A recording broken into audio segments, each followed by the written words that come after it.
2027 पंचायत निर्वाचन को नहीं आरंभ हैला अंक कषा। गाँ राजनीति रे बढ़िला हलचल, मैदान को ओह्लाइले नेता माने। हाथ को जीव पंचायत क्षमता चर्चारे ओडिशा।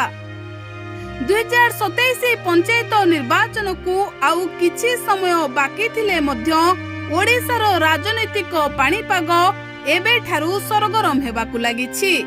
गाँरु आरंभ करी सहर पर्यंत सबुठी गोटे प्रश्न शुणिबाकु मिलुछि। आसंता पंचायत निर्वाचन रे किए रहिबो आगरे? बीजेपी ना बीजेडी ना अन्य कोनोसी दल बदलाई देब राजनीतिक समीकरण?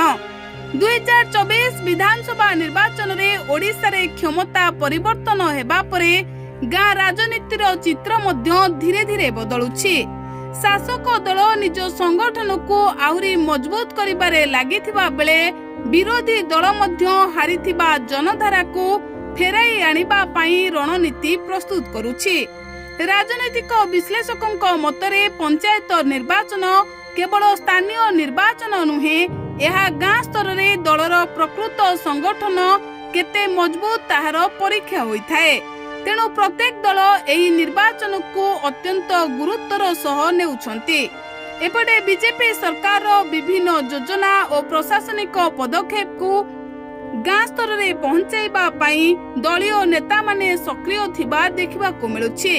अन्यपटे बीजेडी मध्य निजर संगठन को पुणी सक्रिय करी कर्मी मानकु एकाठी करिबारे लागिछि।